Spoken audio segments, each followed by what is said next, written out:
Something that I really love about yoga is that it provides a mental oasis that we can visit every so often amid the busyness of the rest of our lives.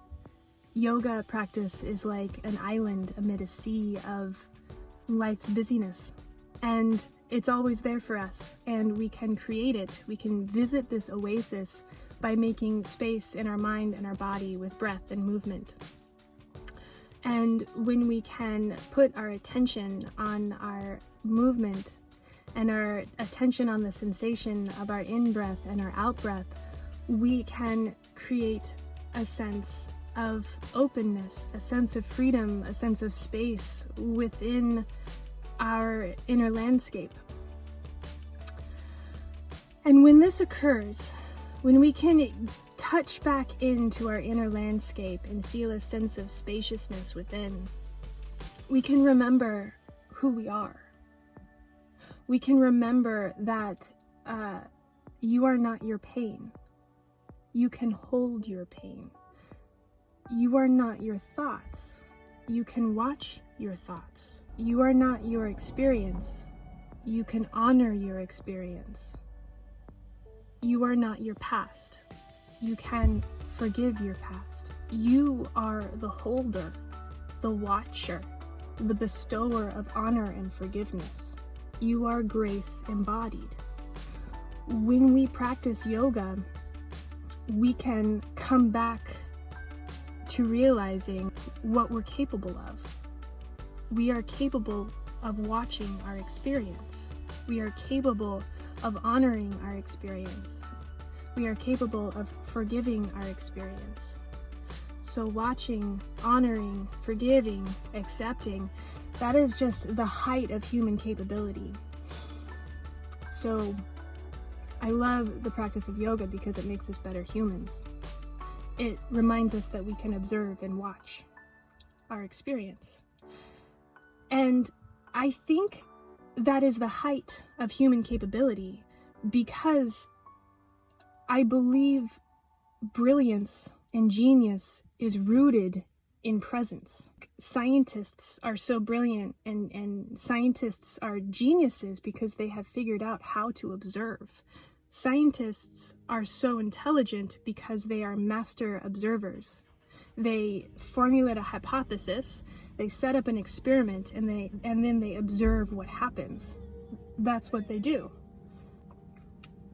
And by observing your experience, you learn things, you come to new realizations, you expand your mental capacities and your mental horizons. It's a pretty amazing thing to do. It's often in this modern society that we can come up against obstacles when it comes to developing our observing capabilities, when it comes to touching back into a state of presence and just honoring and watching what is here for us. It's hard to do that in this modern society because there are so many distractions that we come up against. The advent and the development of social media and just media on all sorts of different platforms create a huge obstacle for us, because it is so easy for us to slip into distraction and escape from the here and now present moment. And the ego really does like to escape the here and now present moment because it's always searching outside of us for anything that can make us feel more comfortable, secure, and powerful. But the key to our empowerment as humans is developing our ability to be present, aware, observant, and watchful of our experience here and now. That's how we come to our breakthroughs and our realizations and our lessons about life and experience. So yoga is amazing because it helps us become aware, and it helps remind us of who we are as observers and watchers of our experience. It helps remind us that we are so powerful as humans because we have the capability to watch our experience. It's an amazing thing. And along those same lines, I want to remind us all that if you are going through a time in your life in which you have a lot of responsibilities and tasks to complete, and there are a lot of things that you want to do, and you're trying to juggle obligations and responsibilities outside of you, and also the creative inspiration and passion and endeavors that you have within you, and you're trying to juggle both of those outer and inner worlds together, trying to do the inner development and also trying to maintain the outer life that you have created. If you're feeling overwhelmed by that juggle, I want to remind you that the best way to cope with feeling overwhelmed is to find a way to come back into the present moment. Take it moment by moment by moment. Because the past doesn't exist anymore, and the future is not here yet.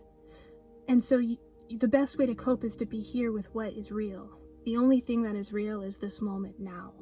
If you get lost in your thoughts and your worries about whether or not you're going to be able to complete everything that you want to complete, it'll snowball you into debilitation. So the best way to cope is to be here and now and present with what is, and to take your life moment by moment by moment, because this moment now is the only thing that is real and exists. So being with the truth of this real moment is it's bolstering. It anchors you to what's true.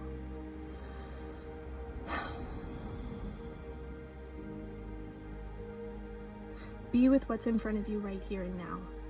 That's the only way to cope. So I think, I think that's all I wanted to say. Yoga is an oasis that you can visit at any time, and you visit it by breathing and moving and becoming attentive of that breath and that movement. And that brings you into the present moment where you can remember who you are and your power as a human being, as the watcher and the forgiver and the acceptor of your experience. So being able to be here and present is the best way to cope with whatever you're going on with your life. Take your life moment by moment by moment. I think that's all I want to say. Okay, love you. Goodbye.